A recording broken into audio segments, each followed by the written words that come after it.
Bismillahirrahmanirrahim.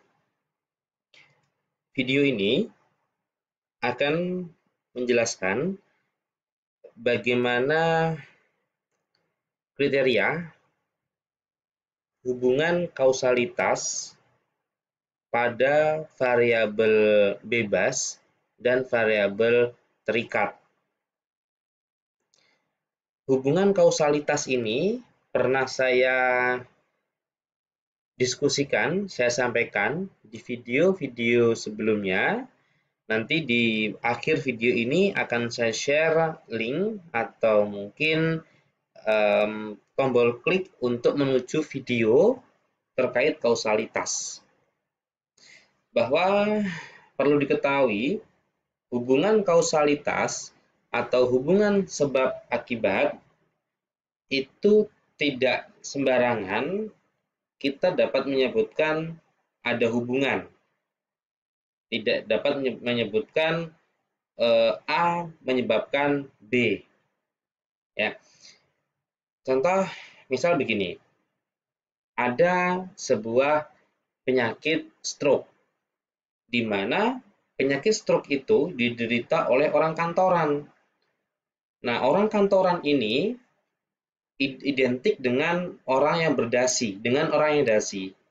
Nah, sekarang begini, apakah saya bisa mengatakan bahwa ada hubungan antara orang yang berdasi dengan kejadian stroke? Toh, kalau secara logika, kebanyakan orang-orang yang berdasi itu yang bisa saja yang beresiko sakit stroke. Misal begitu. Nah, kalau mungkin secara kasat mata atau yang Anda lihat mungkin berhubungan. Tapi kalau secara ilmu epidemiologi yang dikatakan hubungan sebab akibat, hubungan kausalitas itu harus memenuhi 9 kriteria Hills. Ya, saya ulangi, hubungan kausalitas sebab akibat sebuah penyakit itu harus memenuhi 9 kriteria Hills. Ini ya, 9 kriteria Hills. Di mana 9 kriteria ini harus ada di dalam sebuah hubungan sebab akibat. Yang pertama adalah kekuatan asosiasi, strength of association. Di mana dalam kekuatan asosiasi ini antara si sebab dan si akibat ini memiliki sebuah kekuatan hubungan. Kekuatan hubungan yang pernah Anda pelajari sebelumnya adalah kekuatan hubungan berupa resiko relatif dan odds ratio. Ini adalah kekuatan hubungan. Resiko relatif, odds ratio, ini bisa Anda dapatkan dari penelitian yang Anda lakukan atau penelitian sebelumnya dari referensi atau artikel yang Anda dapatkan di internet ataupun di sumber-sumber artikel jurnal penelitian. Contoh misalnya begini. Hubungan antara orang yang merokok dengan kejadian jantung koroner ini sebesar 5 katakanlah. Artinya orang yang merokok memiliki resiko 5 kali lebih besar untuk terkena jantung koroner daripada yang tidak merokok. Nah, angka 5 ini tadi itu bisa Anda dapatkan dari penelitian sebelumnya atau dari penelitian Anda. Jadi, kekuatan hubungan atau kausalitas dia memiliki sebuah kekuatan asosiasi. Sekarang yang kedua. Yang kedua dalam kriteria Hills adalah adanya kekonsistenan sebuah asosiasi yang diobservasi. Konsistensi ini seperti ini ceritanya. Di sini ada kata-kata konsisten hasil penelitian. Ya, hasil penelitian yang sebelumnya pada waktu dan tempat yang berbeda. Misal begini, Anda mencari artikel penelitian A. Penelitian A ini dilakukan di Jakarta. pada tahun 2015. Katakanlah merokok dengan jantung koroner. Setelah itu, Anda mencari kembali artikel yang dilakukan penelitian di Makassar pada tahun 2018, merokok dengan jantung koroner. Nah, kalau misalnya kedua-duanya ini konsisten hasilnya, ada hubungan, setelah itu dia beresiko tinggi, maka ini masuk ke kategori yang kedua, kekonsistenan sebuah hasil observasi atau hasil penelitian. Yang ketiga adalah spesifisitas. Spesifisitas adalah kemampuan sebuah variabel bebas menjadi faktor resiko berbagai macam penyakit. Ya, misal begini, merokok. Merokok ini tidak hanya menjadi penyebab penyakit jantung koroner, tapi merokok ini bisa mengakibatkan kanker, bisa mengakibatkan paru, ya, kanker paru, atau mungkin hipertensi, stroke. Jadi variabel bebas ini bisa mengakibatkan penyakit-penyakit atau outcome yang lainnya. Ini yang namanya spesifisitas. Oke, ini karakter yang ketiga atau kriteria yang ketiga.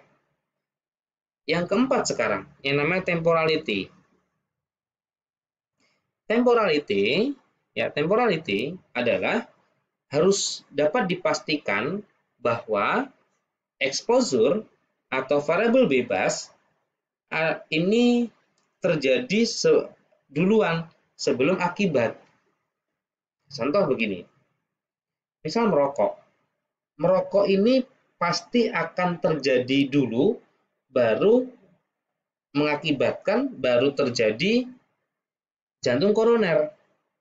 Ya, jadi merokok ini adalah sebab, jantung koroner adalah akibat. Sebab ini pasti akan mendahului, pasti akan duluan terjadi sebelum terjadinya akibat. Kan tidak mungkin sakit jantung dulu baru merokok, tidak mungkin. Ya, jadi tadi ya, hubungan temporal, sebab ini mendahului akibat atau sebab terjadi terlebih dahulu baru akibat. Ini harus ada dulu, ya, harus jelas. Kalau misalnya tidak ada temporality, maka dia dicoret sebagai kausalitas sebuah variabel. Jadi karena dia tidak memenuhi kriteria Hills. Jadi 9 ini harus terpenuhi semua agar dapat dikatakan bahwa variabel bebas, katakanlah X, itu dapat mempengaruhi Y atau variabel terikat. Yang kelima sekarang, biologic gradient. Terdapat tingkatan gradiasi biologi. Contoh begini. Contoh ya, biar Anda langsung paham. Contoh, si A merokok setiap hari 2 batang. Namun si B merokok setiap hari sebanyak 5 batang. Nah, si A tadi menghisapnya lebih sedikit. Dia terkena kanker paru 5 tahun. Lumayan lama ya. Si B, karena merokoknya itu 5 batang, maka dia semakin cepat terkena kanker paru. Nah, ini adalah biologic gradient tadi. Hal ini menunjukkan bahwa si B terpapar asap rokok lebih banyak dibandingkan si A, sehingga si B cepat menderita kanker paru. Ini adalah biologic gradient. Yang berisiko tinggi, dia semakin cepat terkena penyakit. Yang berisiko rendah, dia penyakitnya akan lebih lama terkenanya. Oke, yang keenam sekarang, biologic plausibility. Biologic plausibility ini ringkasnya adalah sebuah penyakit ini dapat dijelaskan secara runtut. Ya, dijelaskan secara runtut kejadian sebuah penyakit. Tidak bertentangan dengan ilmu biologi. Misal begini, contoh, penyakit jantung koroner misalnya. Penyakit jantung koroner ini dapat kita jelaskan bahwa orang yang merokok, ya, orang yang merokok akan terkena hipertensi karena penumpukan kolesterol dalam tubuhnya, baru dia akan terserang jantung koroner. Jadi jelas jalannya, ya, tidak ngawur, tidak acak. Ini contohnya, kalau yang di sini adalah kanker paru, ini akan diawali dengan asap rokok yang memiliki kadar nikotin yang masuk ke paru. Nikotin yang masuk menyebabkan rusaknya epitel. Maka epitel ini akan terus regenerasi secara terus-menerus. Nah, ini artinya secara ilmu itu masuk akal, logis. Secara biologi masuk akal, ya. Jadi tidak bertentangan, tidak ruwet. Ini yang ke-6. Yang ke-7 sekarang. Yang ke-7 adalah koherensi. Koherensi ini adalah begini. Contohnya saja. Contohnya adalah merokok ini dapat menyebabkan kanker paru. Ya, yang sesuai dengan riwayat alamiah penyakit. Nah, riwayat alamiah penyakit ini dapat dijelaskan secara biologi dan epidemiologi. Jadi, koherensi ini secara biologinya dapat, oke, secara biologi jelas nih, begini jalannya. Secara epidemiologi, secara ilmu penyebab penyakit juga jelas secara teori. Ini adalah koherensi. Jadi, teori satu dengan teori yang lainnya itu mengatakan sama. Ya, itu koherensi. Yang ke-8, eksperimen. Eksperimen ini adalah kausalitas itu juga dapat dikuatkan atau dibuktikan dengan adanya studi, ya, studi eksperimental atau studi intervensi, namun pada hewan. Misal, contoh, kekurangan kadar hemoglobin dapat menyebabkan anemia. Ini bisa kita lakukan percobaan pada mencit atau pada hewan tikus putih. Kita mencari tikus putih, kita ukur kadar hemoglobinnya. Apakah dia masuk ke resiko anemia atau tidak.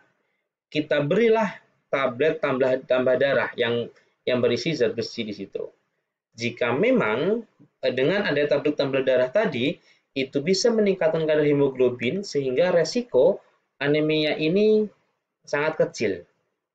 Begitu ya. Jadi bisa dites secara laboratorium. Yang ke-9, yang terakhir adalah analogi. Ini artinya analogi adalah dapat disamakan dengan penelitian yang sejenis. Contoh, nih, thalidomid dapat mengurangi mual pada ibu hamil. Pada 5 tahun berikutnya, banyak ibu-ibu yang mengalami kecacatan. Kemudian ini dianalogikan dengan penyakit yang lainnya. Ya, rubella ini terjadi, ya, terjadi pada bayi mengalami kelainan, ya, pada bayi tersebut. Karena memiliki dampak yang efek samping yang sama, maka ditelusuri tuh thalidomidnya itu. Ya, sebetulnya begini mudahnya. Analogi ini dapat dianalogikan, dapat dilogiskan dengan kejadian yang lain. Begitu. Ya, baik, mungkin begitu karena keterbatasan waktu untuk melakukan aktivitas merekam ini, maka materi ini semoga dapat dimanfaatkan semaksimal mungkin. Bagi Anda yang merasa materi ini bagus dan bermanfaat, silakan Anda share ke rekan-rekan atau kolega Anda. Baik, mungkin sekian. Terima kasih.